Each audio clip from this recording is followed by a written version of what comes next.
In today's episode, angry boss tries to pick a fight with US Army. I didn't know being sick was first come first serve. Do you know who I am? So let's get started. Angry boss tries to pick a fight with US Army.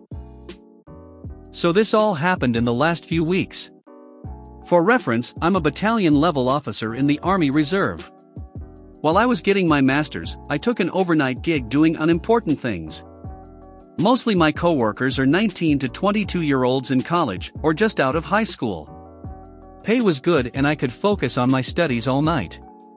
I graduated with my master's in 2018, but job market for my field and my area was hard for a while. I had a good relationship with the owner of my company and the pay was really good, plus the Army has me working in my field, so I just decided to stay.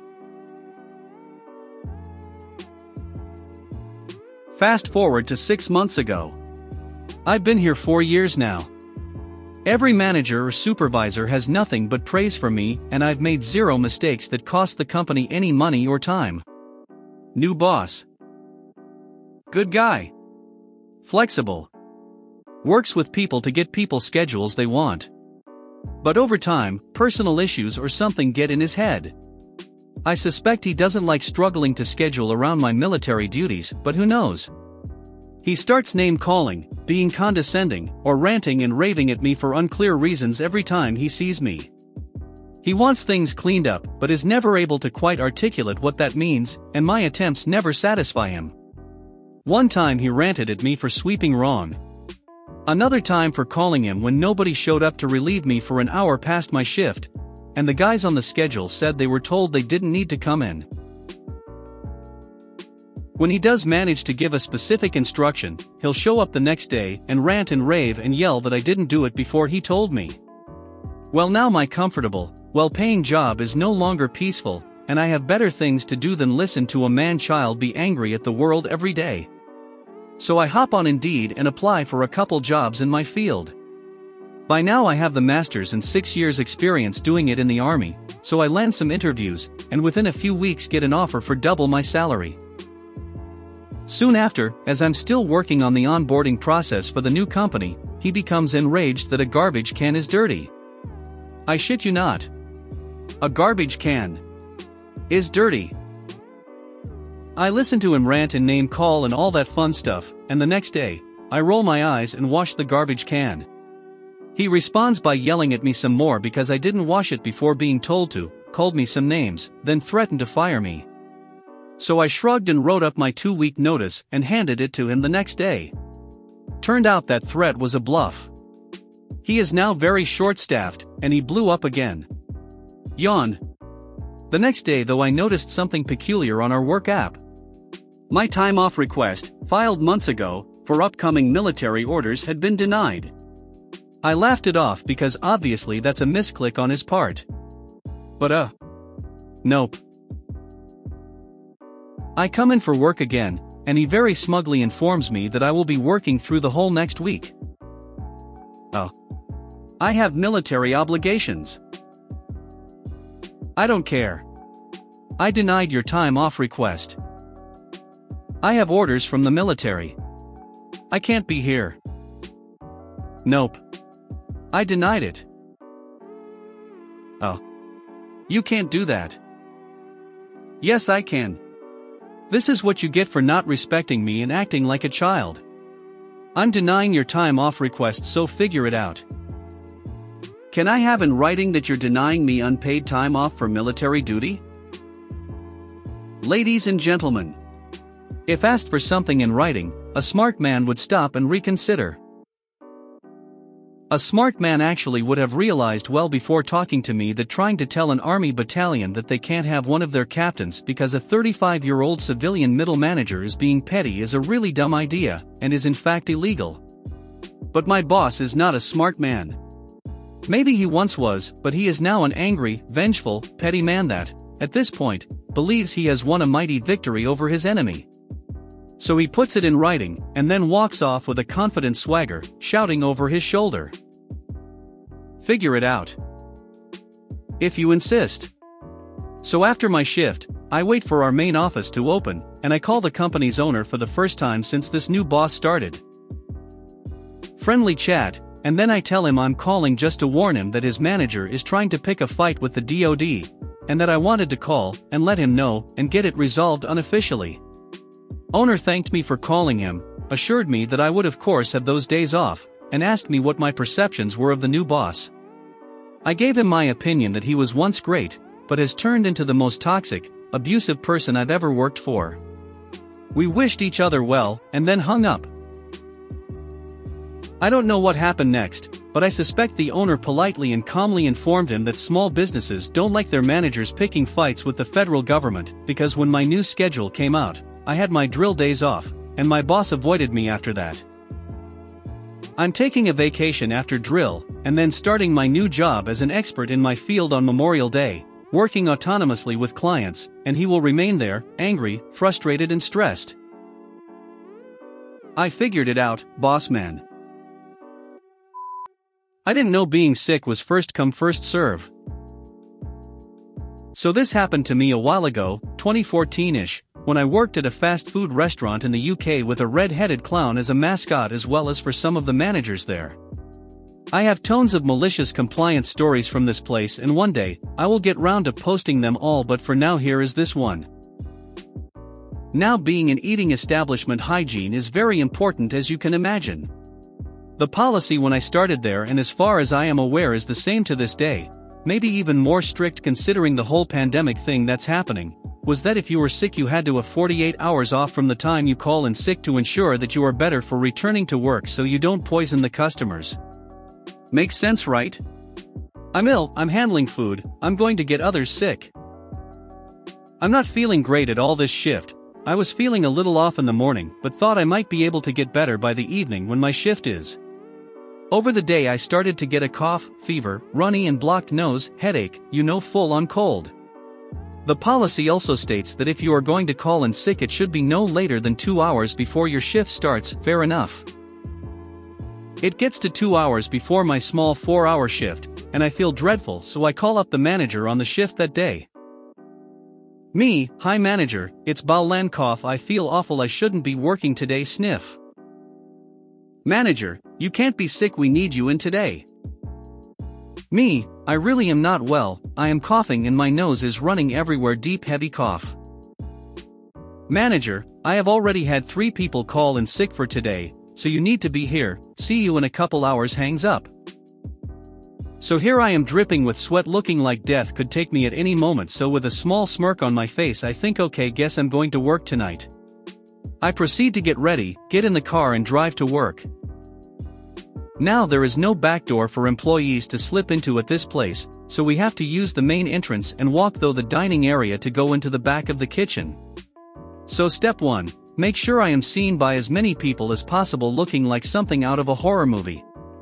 I shamble through the front door, making sure to have a fit of coughing complete in my uniform so all the customers can see I am unwell. I make sure to wave and say hi to my colleagues on the counter in the huskiest voice I have, before wandering though to the door that leads to the kitchen. At this point I would like to say that I was in fact very sick that day, and I should not have been working, but I wanted to teach my boss a lesson, so I might have exaggerated my symptoms just a little bit to make sure the point stuck. I make it to the break room where 2 of my crew mates are, and immediately both ask if I'm feeling alright. I tell them no, but I have a point to prove, which is why I'm here. I check the rota in the break room and bingo. I'm on the register, front of house, everyone can see me. This is perfect for step 2, ensure each person I serve questions if I'm fit to work. I wander through the kitchen to the register and start working. My first customer places an order, and they look a little wary. I get them their food, they go and sit down to start eating. My boss has seen this exchange and you can see the gears turning in his head, can't be having a zombie serving food. I know, let's put them in the kitchen where they can't be seen. I get told to swap with a person who is working grill, so yes, I am no longer seen by anyone, but they have moved me from working with wrapped food which I couldn't contaminate to working with creating the food from scratch. Great idea there, boss. FYI, I never intentionally poisoned someone's food. I was trying to be very good and stepped out the kitchen every time I needed to cough and blow my nose, washed my hands, and then got back to it. I have been working for an hour or so now, still 3 to go, and by this point I'm feeling lightheaded and unable to focus on what I am doing. I'm not exaggerating anymore, I am not good at all, it's not very busy, so I'm just trying to keep myself on my feet. In walks the night manager, who happens to be the acting store manager too. Night manager, evening Bowland. Me, grunts and sniffs. Night manager, are you feeling alright? Me, slowly shakes head. Night manager, why didn't you call in sick? Me, I did, I was told that others had already called in sick, so I had to be here. She looks around at the pretty empty restaurant and plenty of staff, including the manager who had me come in, sitting in the dining area pretending to look busy while being on his phone. Night manager, clock out, go home, get better, and don't worry about your shifts for the next 2 days. I nod, and just before I go to get my stuff I see her storm to the manager in the break area before dragging him into the office. I go back to work after a couple of days like I was told, feeling 100%. I am greeted by the night manager who checks on me, which I'm grateful for. I start to work and get caught up on the workplace gossip. Turns out the manager who made me work that day was given a right bull-locking that night, and he turned in his resignation the next day, or so the rumor goes. Do you know who I am? So a few years ago, I used to work for a tech company with a fruit logo as a technician. Part of the job was making appointments and checking people into the Genius Bar. I routinely got put on check-in, which I didn't mind, because I was fairly good at de-escalating the angry people who come in for appointments to get their devices fixed, and told we have long wait times. The store was only slow when we closed. It was more common for walk-in wait times to be 2+ hours, but if people were nice or genuine I knew some ways to make the appointment time significantly less. After a while I got talked to my leadership to try to avoid doing that and to move through the line, because it affected the amount of in-store wait times and made us look bad, which is fine, I understood that. However, anytime an angry customer came in and threw a hissy fit, super rich area, and the never being told no mentality was common, the management folded over and did whatever they asked. A few days later I'm back on check-in and the line is to the door and packed. We have 2 people on check-in and moving quickly, but not quick enough. I see a larger dude in a nice suit that walked into the store and right past the obvious line straight to me and starts yelling he has to be seen right now. He tells me he has an issue with his phone that sounds like a simple software bug that we can fix easily, and I tell him, I'm sorry you're having these issues, but rest assured we can, and we'll get them fixed for you. Unfortunately though, our wait times are extremely long, but if you return to the line and wait I can either put you in our queue and text you when we're ready, or I can make an appointment for later on today or tomorrow. At this point I notice his face turning red, and he looks like he's about to blow. The dude screams at me, do you know who I am? Do you know what I do? I am important and I need this phone working now. So find someone to help me. At this point in the day I was already tired and was about 30 minutes late for lunch, because the line was so long, and I stayed to help my replacement with the line a bit.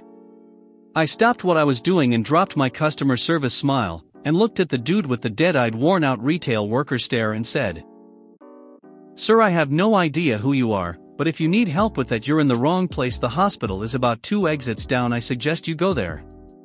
But if you need help with your phone and want to be seen right now I will do so. If you tell every person you walked past that your time is more valuable than theirs, so you must go first. If they agree I'll get you taken care of, but if not, get to the end of the line and wait like everyone else. Surprisingly the dude actually turned to the lady I was helping when he barged in and started to say, ma'am, I have. Before she just cut him off and said, no, I told him you heard her, sorry, please move to the end of the line. I never found out who he was because he stomped like a child and stormed out of the store, throwing the heavy doors open and disappearing from view. After he left I helped the lady and went to lunch.